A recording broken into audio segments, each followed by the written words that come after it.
কলকাতার ইডেন গার্ডেনে দক্ষিণ আফ্রিকার নাটকীয় জয়। সেই সাথে ভারতের নিজের মাটিতে লজ্জার হার। দীর্ঘ ১৫ বছর পর ভারতের মাটিতেই টেস্ট ম্যাচ হারালো দক্ষিণ আফ্রিকা।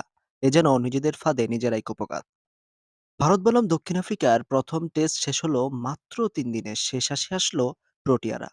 ৩০ রানে ভারতকে হারিয়ে সিরিজে ১-০ থেকে গেল দক্ষিণ আফ্রিকা। কম রানের টার্গেটে ব্যাটিংয়ে ধস নামে টিম ইন্ডিয়ার বোলারদের দাপটে দুদলই খুব কম রানে অল আউট হয়েছে। প্রথম ইনিংসে দক্ষিণ আফ্রিকা মাত্র ১৫৯ রানে গুটিয়ে যায়, যার পুরো কৃতিত্ব ইন্ডিয়ান বোলার জাসপ্রীত বুমরার বিধ্বংসী ৫ উইকেট স্পেলের। জবাবে ভারত লিড নেয় মাত্র ৩০ রানের। দ্বিতীয় ইনিংসে দক্ষিণ আফ্রিকা ১৫৩ রান করলেও ভারতের জন্য জয়ের টার্গেট দাঁড়ায় মাত্র ১২৪। কিন্তু এই পিচে তা যেন ছিল পাহাড় টপকানোর মতো। ইডেন গার্ডেন হঠাৎ করেই যেন হয়ে গেছিল বাংলাদেশের মিরপুরের পিচ। দ্বিতীয় ইনিংসে ভারত মাত্র ৯৩ রানে অল আউট হয়। প্রোটিয়াদের দুর্দান্ত বোলিং এবং ক্যাপ্টেন বাবুমার লড়াক ইনিংসের কাছে হার মানল ভারত।